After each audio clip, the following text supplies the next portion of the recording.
ہمارے لیے آج کی انجیل مقدس بامطابق مقدس لوکا اس کے 17ویں باب کی 11ویں سے 19ویں آیت تک۔ اور ایسا ہوا کہ جب وہ یروشلم کو جاتا تھا تو سامریہ اور جلیل کے بیچ سے ہو کر جا رہا تھا، اور جب وہ ایک گاؤں میں داخل ہونے لگا تو 10 مبروس آدمی اسے ملے۔ وہ کچھ فاصلہ پر کھڑے ہو گئے اور آواز بلند کر کے بولے، اے یسوع، اے استاد، ہم پر رحم کر۔ اس نے دیکھ کر ان سے کہا کہ جاؤ، اپنے آپ کو کاہنوں کو دکھاؤ۔ اور ایسا ہوا کہ وہ جاتے جاتے پاک صاف ہو گئے۔ ان میں سے ایک نے جب دیکھا کہ میں نے شفا پائی ہے تو بلند آواز سے خدا کی تمجید کرتا ہوا لوٹا، اور اس کا شکر کرتا ہوا اس کے قدموں پر منہ کے بل گرا، اور وہ سامری تھا۔ یسوع نے خطاب کر کے کہا کہ کیا 10 پاک صاف نہ ہوئے؟ پھر وہ 9 کہاں ہیں؟ کیا اس پردیسی کے سوا اور نہ پائے گئے جو لوٹ کر خدا کی تمجید کرتے؟ اور اس نے اس سے کہا، اٹھ کر چلا جا، تیرے ایمان نے تجھے بچایا ہے۔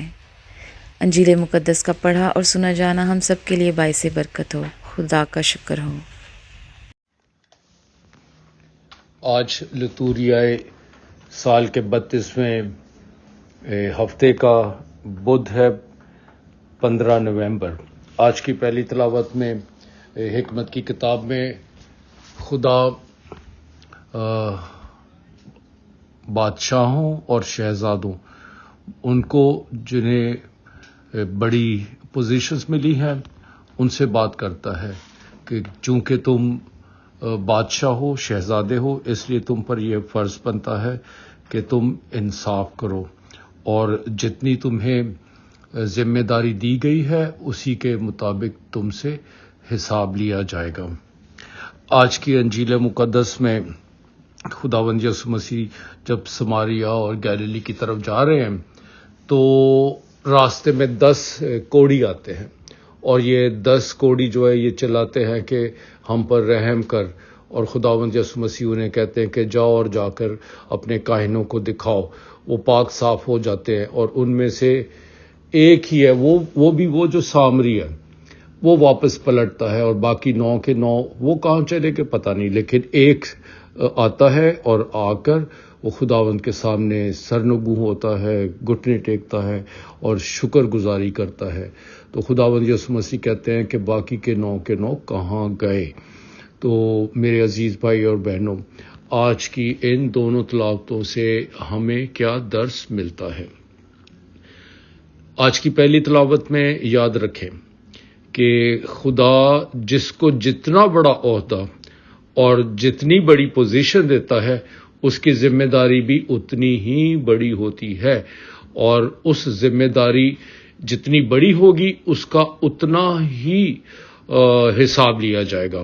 اگر آپ کو بڑی ذمہ داری ملی ہے تو آپ کا حساب بھی بڑا ہے، اور خدا بادشاہوں اور شہزادوں سے کہتا ہے کہ تمہیں جو یہ منصب دیا گیا ہے اس کے مطابق انصاف کرو، رعایا اور لوگوں کا انصاف کرو، ان پر رحم کرو اور ان کی حفاظت اور نگہبانی کرو۔ آج کے دور میں ہمارا ملک جو ہے یہ کافی گھٹن مراحل سے گزر رہا ہے۔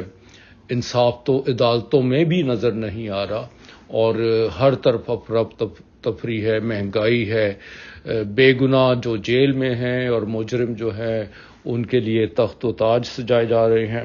تو اس میں آپ اور میں آج پریشان ہیں، ہم سارے پریشان ہیں، لیکن ایک بات آپ نے ہمیشہ یاد رکھنی ہے کہ ایک تو انسان کی قوت ہے، جس میں بے ایمانیاں بھی ہیں، جس میں ناانصافیاں بھی ہیں، لیکن ایک خداوند کی قدرت اور قوت ہے۔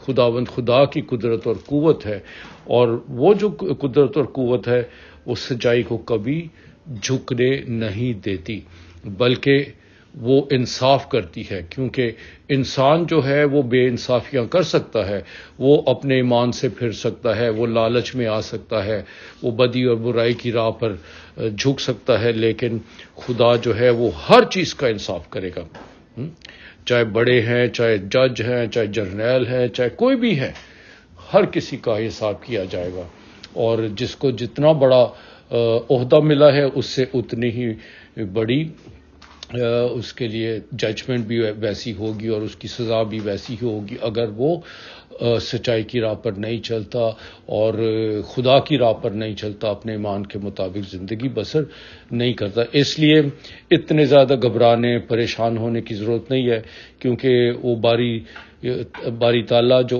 خداوند کی ذات ہے وہ انصاف کرے گی، اور اسی دنیا میں انصاف ہوتا ہے، وہ اب بھی اور آخرت میں بھی ہمارا حساب ضرور ہوگا۔ آج کی انجیل مقدس میں 10 کوڑی تھے، ایک سامری تھا، اور سب پاک صاف ہو گئے۔ انہوں نے ریکویسٹ کی اور خداوند نے کہا کہ جاؤ پاک صاف ہو گئے، وہ اپنے آپ کو کاہنوں کو دکھا۔ انہوں نے کاہنوں کو دکھایا، 9 شاید اپنے گھروں کو چلے گئے بتانے کے لیے کہ دیکھو، اپنے محلے میں بتانے کے لیے کہ دیکھو میں بالکل ٹھیک ٹھاک ہو گیا ہوں۔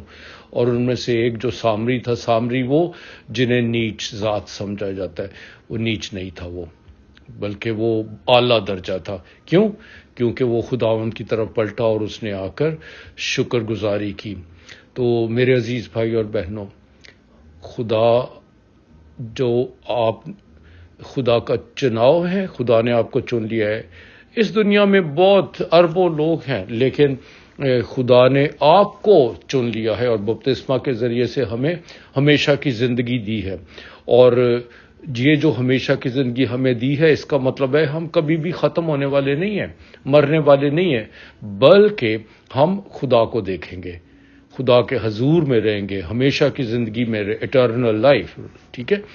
تو اس وجہ سے ہمیں خدا کے شکر گزار رہنا چاہیے۔ اپنی روز مرہ کی زندگی میں دیکھیں کہ خدا ہم پر کتنی مہربانیاں، شفقتیں کرتا ہے، ایک معجزے ہوتے ہیں۔ ایک تو یہ جو چھوٹی سی گولی ہوتی ہے نا، اس میں بھی خدا نے معجزہ رکھا ہوا ہے، کیونکہ یہ جڑی بوٹیوں سے یہ میڈیسنز بنتی ہیں، اور ہم ایک کھاتے ہیں سر درد کے لیے، ایک کھاتے ہیں بلڈ پریشر کے لیے، ایک کھاتے ہیں شوگر کے لیے۔ یہ گولیاں پتہ نہیں کہاں جاتی ہیں، لیکن یہ سارا ہمارا علاج کرتی ہے۔ سر درد بھی ٹھیک ہے، بلڈ پریشر بھی ٹھیک ہے، شوگر بھی کنٹرول کر لیا ہم نے۔ یہ معجزے ہیں، یہ موجودہ دور کے معجزے ہیں جو خدا نے ہی ہمارے لیے کر رکھے ہیں۔ کیوں؟ کیونکہ انہی جڑی بوٹیوں سے یہ کیمیکلز بنتے ہیں، یہ گولیاں بنتی ہیں جو ہمارے لیے معجزے کرتے ہیں۔ تو یہ آج کے دن کے معجزے ہیں۔ ہارٹ آپریشن ہوتا ہے یا اور آپریشن ہوتے ہیں، یہ سارے معجزے ہی ہو رہے ہیں جس میں خداوند کا ہاتھ ہے، اس قدرت والے کا ہاتھ ہے۔ اپنی زندگی میں دیکھیں، صبح سے لے کے رات تک سارا دن ہم آکسیجن انہیل کرتے ہیں، رات ہم میٹھی نیند سوتے ہیں، ہماری زندگی میں ایک نئی صبح آتی ہے۔ کیا یہ خدا کی طرف سے معجزہ نہیں ہے؟ کیا ہمیں اس کی شکر گزاری کرنی نہیں چاہیے؟ وہ 9 جو تھے وہ تو ناشکرے ہی نکلے، بھاگ گئے، انہوں نے پیچھے مڑ کے ہی نہیں دیکھا کہ ہمارے ساتھ ہوا کیا ہے، کتنا بڑا معجزہ خدا نے کر دیا ہے۔ تو اس لیے نا اپنے شکر گزاری کو بڑھا دیں، اور اپنی جو برکتیں ہیں، جو معجزے آپ کی زندگی میں روز ہو رہے ہیں، ان کو پہچاننا شروع کر دیں، ان کو پہچانیں، اور پھر جتنے معجزے ہوئے ہیں ان کے لیے خدا کے شکر گزاری کریں، اپنی شکر گزاری کو بڑھائیں، خدا کے شکر گزار رہیں، کیونکہ وہ بڑا رحمان اور رحیم ہے۔ اس کو آپ کی شکر گزاری کی ضرورت نہیں ہے، بلکہ ہمیں اس کے شکر گزار ہونے ہے۔ کیوں؟ کیونکہ جو شکر گزاری کرتا ہے اس کو، اگر کوئی تحفہ آپ کو میں دیتا ہوں اور آپ مڑ کے مجھے کہتے بھی نہیں ہے شکریہ، تو اگلے سال میں نے نہیں آپ کو دینا کوئی تحفہ۔ اسی طرح سے اگر آپ بھی خدا کو شکر گزار نہیں ہوں گے تو مجھے نہیں پتا ہے کہ آپ کو خدا جو برکتیں دیتا ہے اس میں کوئی وہ اضافہ کرے گا۔ وہ اضافہ تو کرے گا، لیکن پھر میں تو نکلا نا شکرائی۔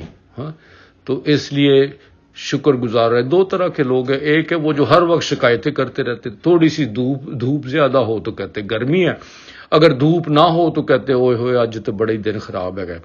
اچھا وہ کسی حال میں خوش ہی نہیں رہتے. دوسرے وہ لوگ ہیں جو ہر حال میں خوش رہتے ہیں اور خدا کا شکریہ ادا کرتے ہیں. آئیے ہم بھی شکر گزار ہوں. وہ بڑا رحمان و رحیم ہے. خداوند آپ کو اور مجھے بھی ایسا ہی کرنے کی توفیق عطا فرمائے. آمین.